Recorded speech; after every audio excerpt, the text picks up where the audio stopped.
All right.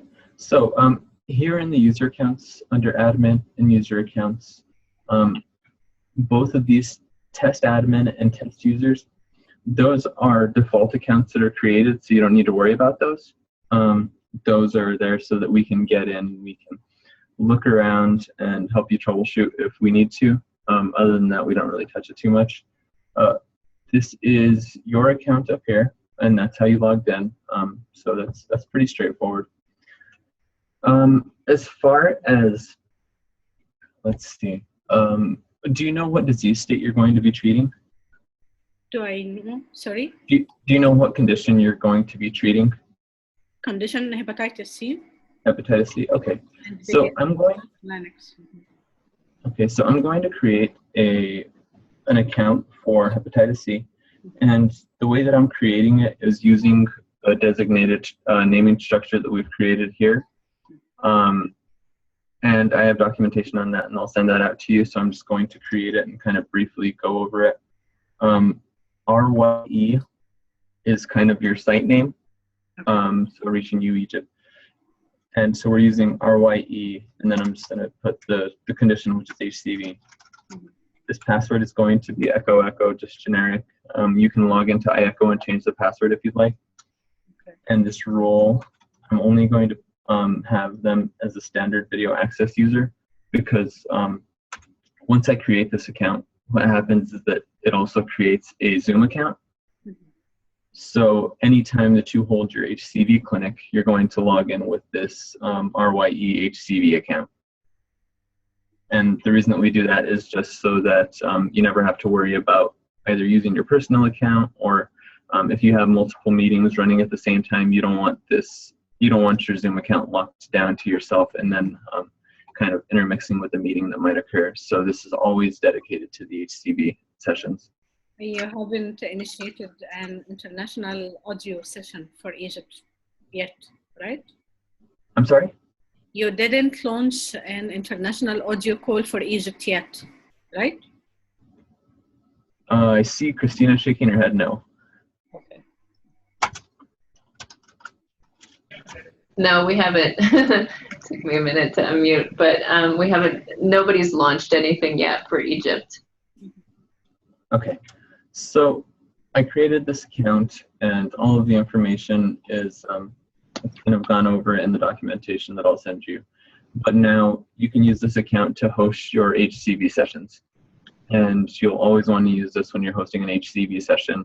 One, so that you can give a consistent meeting ID whenever you're sending this out to people, and two, so you don't have to worry about conflicting meetings using the same account. And if you at some point decided to treat another condition, you'd use the document that I send you to create another account. Like let's say if it was diabetes, the username would be RYE diabetes instead. And the rest of the information would kind of follow and go into form. And have you logged into Zoom using the SSO feature? Yes.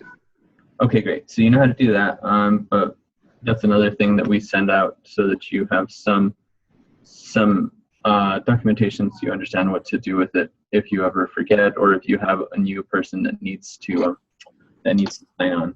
Let me introduce my colleague, Engineer Higazi, Muhammad Higazi. He is our IT specialist in our team. Hello. Muhammad Higazi is Castello and Christina from iECHO Institute. Hi, it's nice to meet you.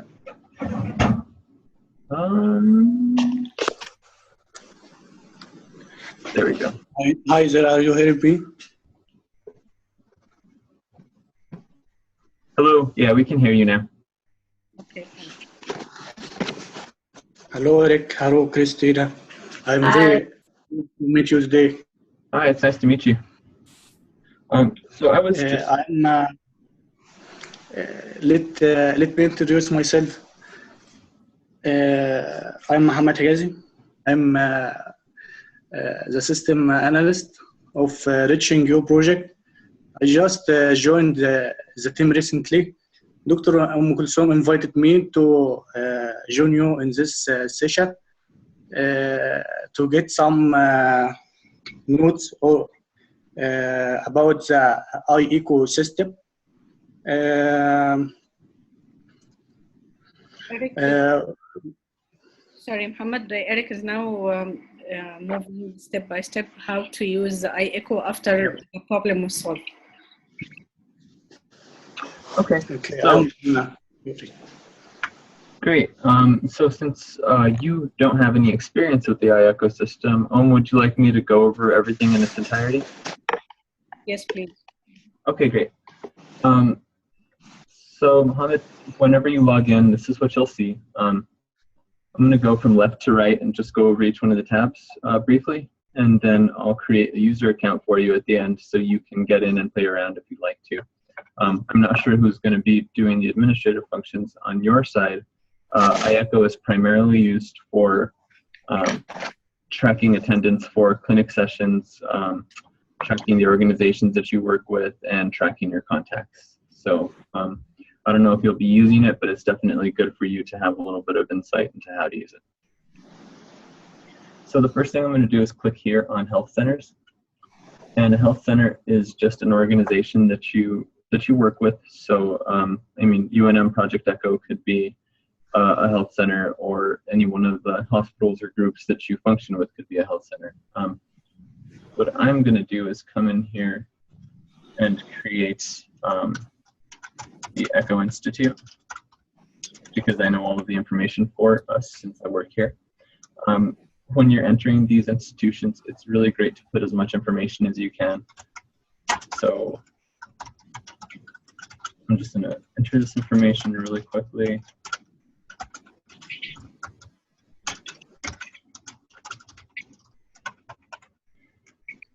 Okay, and this FQHC marker, that's not something that's going to apply to you. That's for our US sites, and it stands for Federally Qualified Health Center.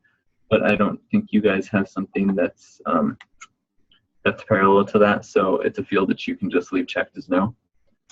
And so what I'm going to do is just save this organization.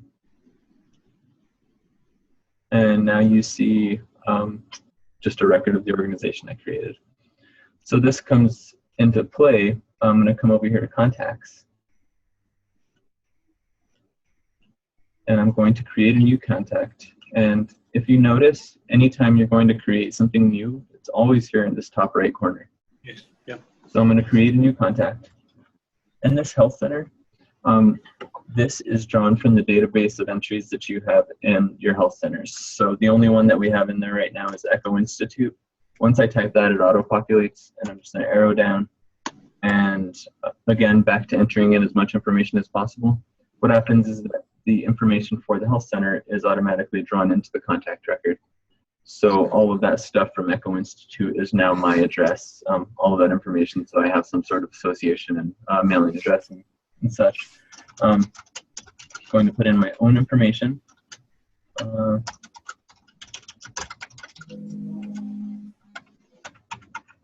This credentials and specialty, credentials refers to MD, you know, NP, any of those medical credentials that are issued to people. And those are good to enter just because they're allowed to be reported on later on. So you can see how many doctors came to your clinic, how many nurses came to your clinic. So good to document as much as possible. Going to enter my phone number, and anytime you see a notes field, all it really is a free text field for you to put anything that you want in there that's relevant to the record that you're documenting. So there isn't very much, not very strict around what you can put in there. It's just whatever's helpful for you. So I saved my record. What I'm going to do is come back to the health centers, and I'm going to click on ECHO Institute. And now I see that there's one contact here, which is me, since I just created it myself. But if there were more people listed from the ECHO Institute, you'd see every single person that was listed in there. And then you could click on that and go directly to their record. So, you know, just kind of branching and hierarchy for how things are established. Mm-hmm. And I'm just going to wait until, oh, there we go. So the next thing that I'm going to go over is if I hover over clinic records, beneath that you can see clinics. And so I'm just going to click on clinics. For clinics, there's only going to be one for every condition that you treat. So what I'm going to do is create a new clinic. And the clinic name is going to be HCV, hepatitis C virus. And I will leave this checked as yes. This is a field that's a little bit outdated and not necessary, so you don't really need to pay much mind to it. And the notes, again, is just free text. I'm going to save this. And here I see the record of the clinic. And in here, I can document anybody that I know is going to be there consistently. So if I knew you were going to be there every week, what I do is click in here and I type in your name. Because you're not in the contact database yet, you wouldn't populate.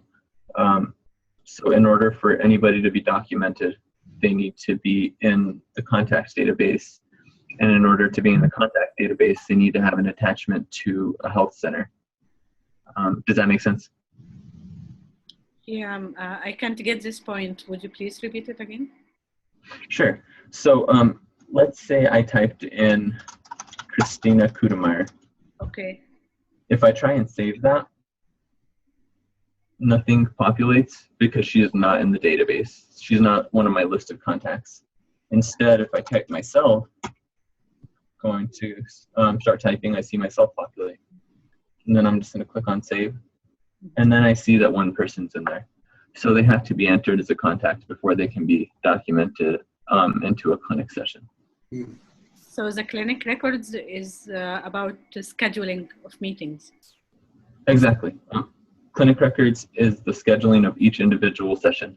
And a clinic is just kind of a form for a basis for each one of those sessions. So I'm going to come into clinic records, and we have none because this is a totally blank site for you guys. But if I create a new one, I see this familiar form pop up, and I'm going to type in HCV because that's the name of the clinic that you're holding. Mm-hmm. And that's drawing from the entry that we just created under clinics. So I select that. The location is just where you're holding the session. This is drawn from the health centers again. So if I start to type in echo Institute populates because that's the only one we have in there. And I'm going to say it's today. And this is just normal format, clicking on dates, and you can use those sliders. I prefer to click on a date and then just enter the time manually because it's a little bit less tedious. And all of these types, typically you're going to have echo clinics.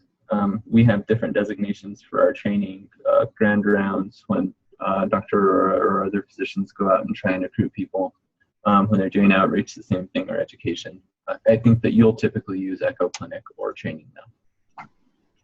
And here in the status, because this hasn't happened yet, we're going to leave it as scheduled. You can see all these different statuses that can be utilized. Right now, I'm going to leave it as scheduled. The extra attendees field is going to remain blank. This is one of those fields, and as we go through iECHO, you're going to hear me say this is something that shouldn't be there, or doesn't necessarily need to be entered.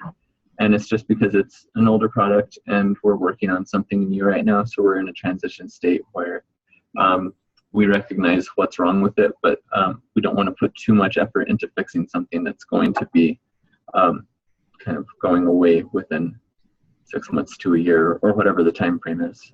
We're more so focusing on developing new things. So this extra attendees field would just be left blank. If you look at this load default attendees, when that's checked, I'm going to go ahead and save this record. And the default attendee that's listed is me because I'm going back to the clinics now and selecting HCV. I'm the default attendee that was listed. So now I'm going back to the clinic records, and automatically I see that there's one attendee in there. I'm going to look, and I'm going to see that it's me. And then if there was somebody else that came to the clinic, I'd type I'd make sure that they were listed as a contact. And if I knew they were a contact, I could start typing their name and add them in for each individual session. Also, let's say that I came and I had 5 or 6 extra people with me, but you didn't know who they were, and I joined too late for them to be identified, or maybe they're not in the contact database, so you can't enter them. What you do is just, I'm going to mark there were 5 people with me and save it. And then I see all of these extra attendees here, 5. Yeah. So when I'm going into to finish out and say this, I'm going to edit and say this is completed. Before I did that, I'd want to look at the attendees and see who had extra attendees with them and possibly contact them and say, hey, I noticed you had a few extra people with you today. Can you tell me who they are? And then possibly just provide their email so that we can enter them as contacts and document that they came to this clinic. And then I would change it to 0 once I got everybody documented, and I wouldn't see extra attendees anymore. Here in didactics, this is just a place to store presentations for each session. So right now I see that I'm in the HCV clinic record for May 5th. It's going to start at 12 a.m. If I create a new didactic, the title is free text. I'm going to say HCV presentation, the presenter. This comes from the contacts again. That's going to be me because I'm the only contact. And you can have your start time and your ends time. I'm just going to leave those blank for now. And I'm going to click save. And now I'm taken to this record. And what I can do is browse my files. And I'm going to upload just a picture of these penguins. And now I see that this has created a link. So what I can do is right click on this and copy the link location. And if I do this, it automatically downloads the file.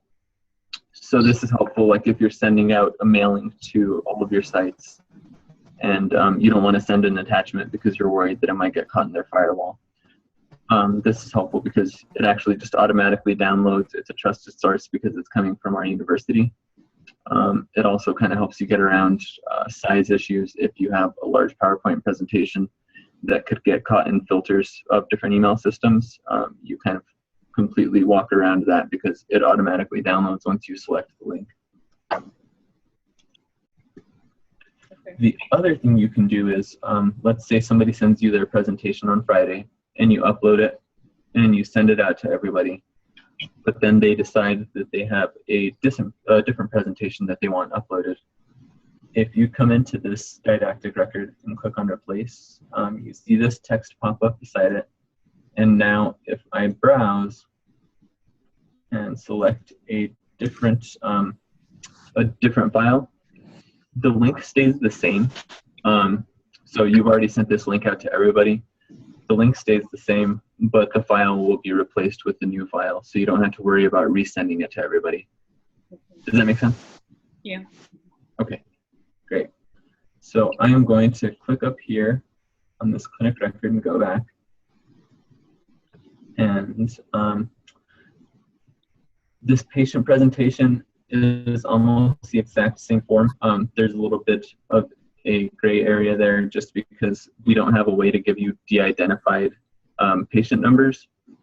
So if you wanted to track patients, you'd need to enter in generic IDs on your side just because this isn't a database that's secured for real patient information. So if you wanted to link up generic patient identifiers on your side with your patient just to document that you presented them, that's what you do in this. And I'm just going to cancel that. Come back to the record. The administrative documents, it functions identically to the didactics feature, and that can be used if you have sign-in sheets or special things that you're going to present during clinic that aren't didactics. Same exact mechanism, so don't really want to go over that. Here in the record, I see this. There's one attendee who was a facilitator. If I click on it, it's me because I'm the only person. And that's pretty much it. If you were going to hold another HCV session next week at the same time, you'd come up to clinic records, you'd create a new clinic record, and same thing, type in HCV. It'll automatically, it'll select from the database. The location again would be whatever location you're holding it from, and that has to be here in the health centers. Start and end time, I'm going to say it's 12. Same thing, load default attendees, you leave that. And I see pretty much an identical record because I'm just making a shell. And then once you hold the clinic, you'll go in and enter all the participants. Okay, and the only other thing is here in the attendees, you have 9 different fields, and it's just three sections that are repeated. The facilitator can come in either via video, audio, or in person. The same thing for attendees and the same thing for staff members. So one instance where that's helpful is that if you're reporting later on, you can report on how people actually attended your clinic, and maybe you have really, really great attendance, 50 people coming, but 45 of them are only calling in through phone. Maybe you're going to want to reevaluate and say, hey, what can we do? Who are these 45 people that are coming in through phone, and how can I reach out to them and say, do you want to join via video instead, or what can we do to help you get on? Okay, here in the resources section, you see that there is one document. And so what happened is that every time you hold a clinic session and you upload a didactic, it automatically populates over here and everything stays chronologically. So the newest didactics that are presented are here under Browse from Clinics. And in Browse from Collections, this is a little bit different. What you can do is actually create your own collections of resources. So let's say you have 5 different documents for HCV treatment that you want to present to people, or that you know you're going to need to have stored away somewhere. If you want to keep them online and in iECHO, that's totally fine. So I didn't say it, but I clicked on administration up here, and then I'm going to click on create a new resource. The collection name is just whatever you want it to be. It's essentially just a folder, and then within that folder, all of your files that are associated will be uploaded and they'll live there. So I'm just going to make this HCV guidelines public listing. You can leave this field as is, and if I click on save, you see the same thing that you saw a little bit ago with the didactic. And I'm going to just upload a couple of pictures just so you can see what it looks like. So now I have 2 documents here in the HCV guidelines. And if I go to resources again, I'll see HCV guidelines has 2 documents within it. I can click on it, and then I can see both of those. The same thing, I can right click, copy the link location, and send it out. If I click on it, it's just going to auto download. So this is more so just a storage space for anything that you want to keep consolidated in one place, as long as it's not patient information. Here in the reports, it's pretty straightforward. The clinic data extractor gives you reports on the clinics that you've held, and it has all of these different drop downs. And this is where you see the differentiations for clinic status, scheduled, completed, in progress. The clinic types, same thing, echo clinic. Attendee types, maybe you don't want to include your staff because they're being paid to be there and you don't want to know if they're there because you know they are. So you can really dial it down to who you want to identify as being present at your clinics. And then here's what I was talking about with the connection types, so video, audio, in person. So the rest of it, don't want to walk too much through it, but for the clinic related, start time, end time, the name, location, the information you want to know about the health centers or organizations that are attending, and about the attendees themselves. I would honestly, if you're going to run the reports, I would advise kind of going through these and dialing back the information a little bit. because maybe you only want to know the name of the organization that came. You don't care about the city, states, the phone number, website, because all of that gets outputted into an Excel file. And it's, if you leave everything selected, it's going to be like 20 or 30 different columns. So it's a little bit too much to take on. It's better if you can scale it back a little bit. And then you can also report on the different organizations that you work with under health centers, the different contacts you have, and if you do track patient presentations, you can do that, and so on and so forth. The last tab here is the admin tab. This is where you create user accounts, and that's the primary function of this. So if you hover over admin and select user accounts, right now we see that we have 2 accounts, and Mohammed, this RYEHCB, this is the account that's going to be used to log into Zoom whenever you hold a tele-echo clinic. And just so you know, every time you create an iECHO account, a user account, it also creates a coinciding Zoom account. So once an iECHO account is created, you can log in using our single sign-on system through Zoom and using the same credentials as iECHO.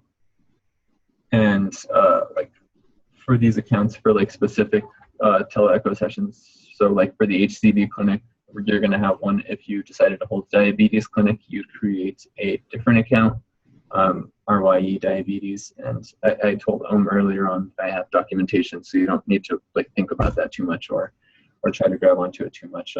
I'll send that out. And once we're done here, what I can do is get your, actually, why don't I give you remote control, and then I will let you enter this information if you'd like, Mohammed. That way you can have a username that you like. And are you frozen? Mohammed, would you like to do it right now? Yes, please. Okay, if you can go ahead and click on username, you should be able to enter the information.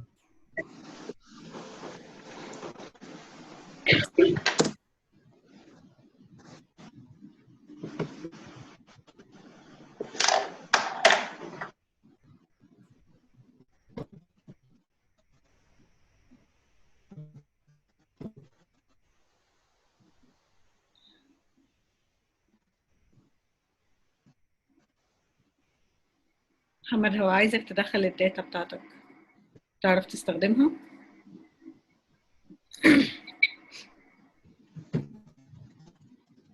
And I think he froze. So yeah. So instead of this, I'll just I can get the information from you, and then I can create it later on or after this meeting. But really, that's kind of all I have for iECHO. As far as Zoom, I think it's better to send you the documentation we have for hosting meetings, for signing in, for all of that, just so you can take a look at it and then get familiar with it. And then anything in particular that you wanted to have answered today, Mohammed?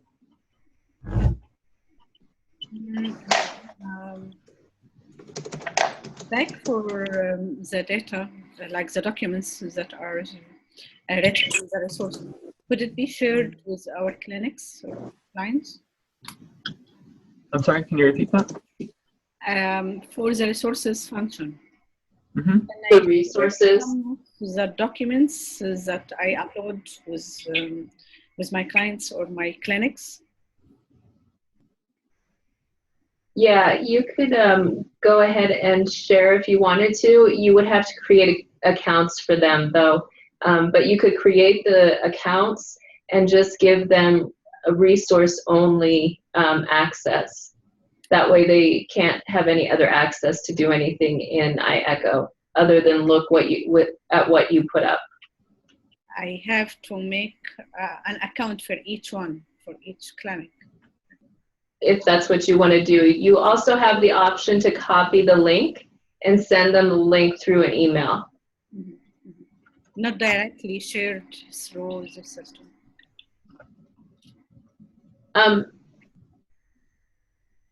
Yeah, so I also wanted to, talk through with you kind of what your team looks like right now, and who needs training, and talk through what that training might look like right now. Okay, But before we go on to that, I want to make sure that you don't have any more questions for Eric. Mohammed or Om, if you have any more questions that you want to ask Eric. Mohammed, do you have one? Yes, I have one question. Sure thing. Please, that report, when we extend the Sorry about that. I think your connection's a little bit shoddy, so it's hard to catch what you're saying. You can use the chat. You can write your question in the chat. Oh yeah, that'd be great.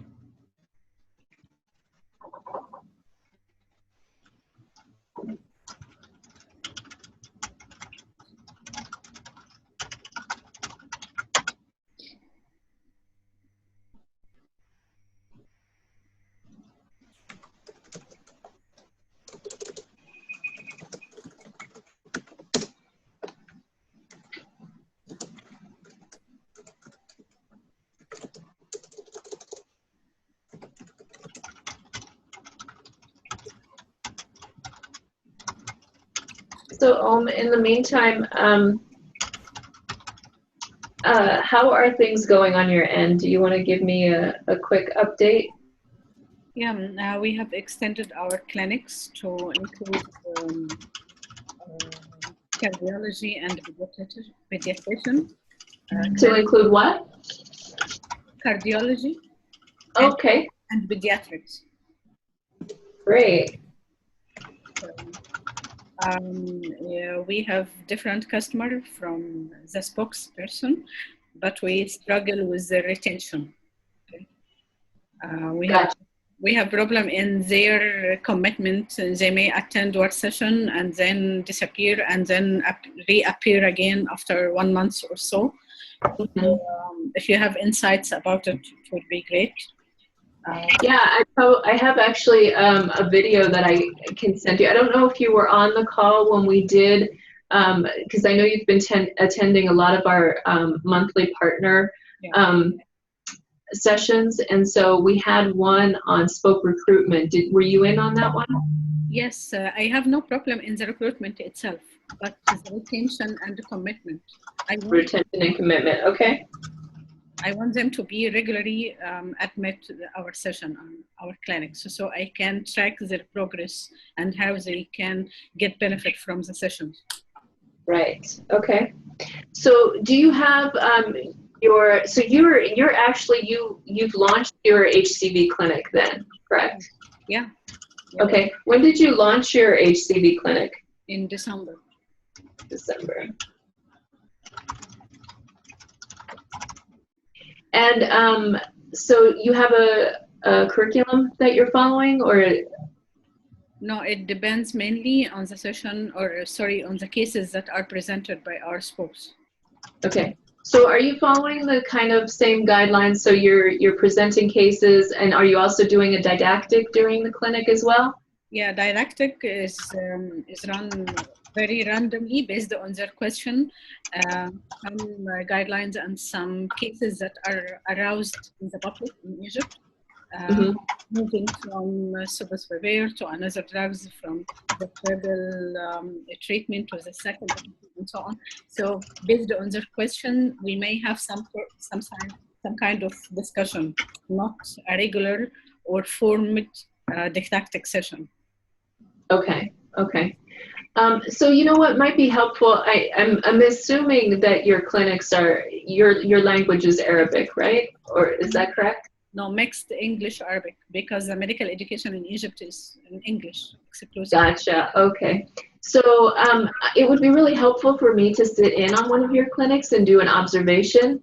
and that way I could kind of give you some feedback and see maybe what we could do to help with either the spoke side and how to retain them, what some items might be, and it's just good to observe for me.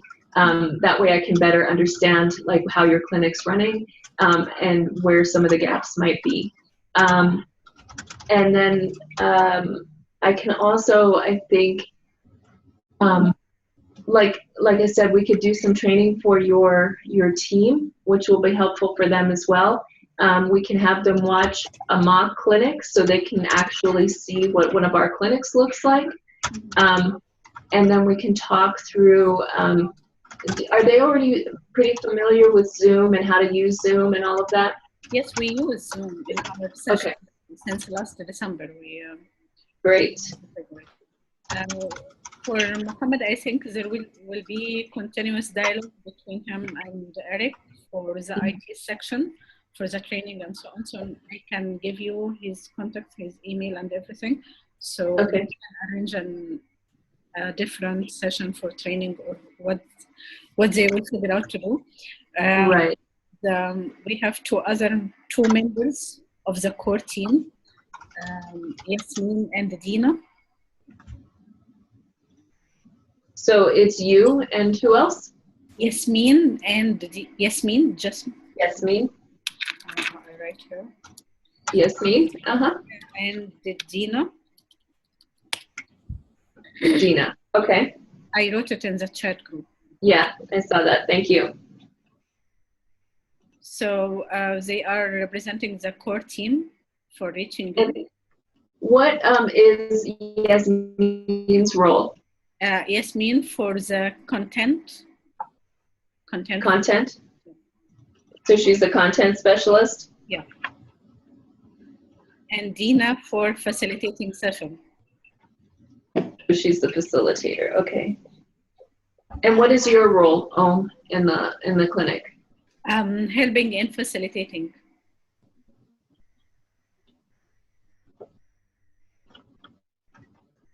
Because we have 3 clinics, as I told you. Okay. Oh, I did not catch that. I'm sorry. So you have 3. But there are. So you have a HCV clinic. You have your cardiology, and you have pediatric. Yes. Is that correct? Yeah. When did you start your cardiology clinic? Just a month ago. Okay. So in April or May or March? In April. April. Okay. And what about your pediatric clinic? When did you start that? In April as well. Hello? Okay. Hi. See. How many folks do you have for each of your clinics? As I told you, they are not very regular. Mm-hmm. So I can say I have a definite number. Maybe okay. Overall they are like 20 or something or 30, but not on regular basis. Right. So it varies how many. How many would you say per week you have show up? We have one session for each clinic per week. One for HCV, one for pediatric, and one for cardiology. Maybe some weeks we have only one attendee. Some weeks we have 5 or 6 or more. So it varies. And what days do your clinics fall on? For HCV, each Friday. Friday. For cardiology, each Saturday. And pediatric every Monday. Okay. Wow, that's great.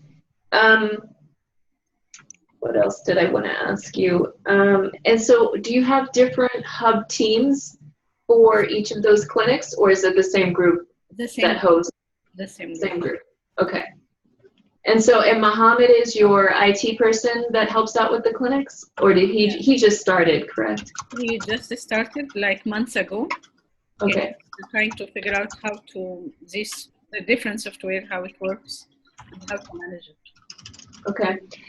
So I guess what I would want to do, who is going to be entering in information into iECHO? It will be between me and Dina. Okay. Okay. So Dina still needs to have iECHO training, correct?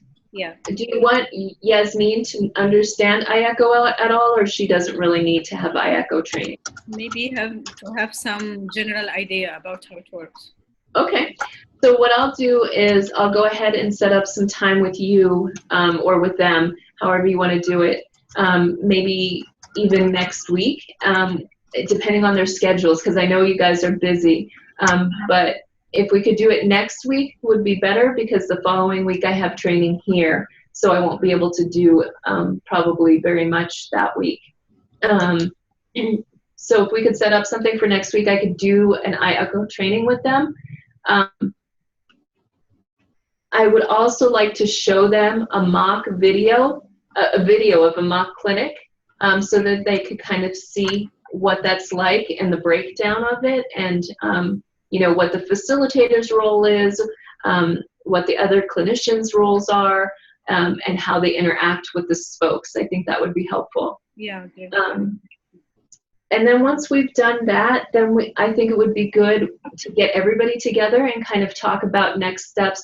Since you're already running your clinics, we could talk through, you know, what you've learned from the trainings, what you think might be additional training might be helpful for you, and then how the team might change some things within the clinics that you're running already.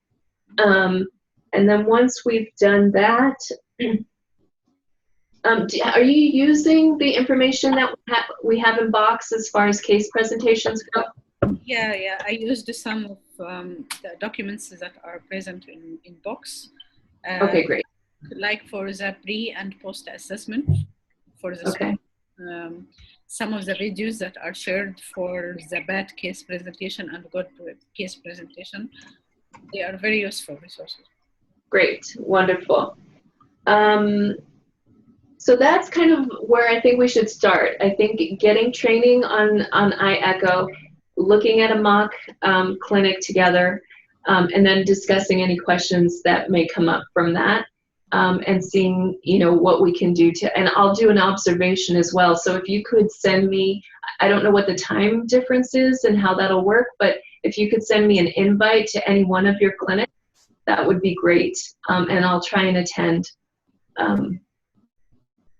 fairly quickly, and then I'll give you some feedback on what I'm seeing. Okay. Friday is good for you? Fridays are good for me, yeah. I'll send you one invitation for one of our Friday sessions. Okay, that would be wonderful. As I told you before, it's mixed between Arabic and English, so I think it will not be a problem for you. No, I think that'll be fine, just to be able to observe and see kind of the flow of the clinic. I think we'll be fine. Okay.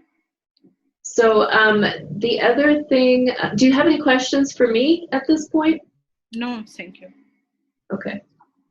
It sounds All right. great. I just check with Yasmin and Dina, so I can send you back what is the proper time for having this. Okay. That sounds great. And just so you know, for next week, I am actually off Thursday and Friday of next week. So if it could be Monday through Wednesday on my time, that would be perfect. Okay.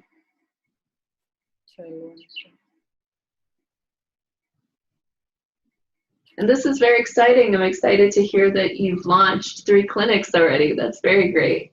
Yeah. So I definitely want to help you any way I can. And I'm sorry for, you know, the confusion on the iECHO, that you didn't have access. Yes.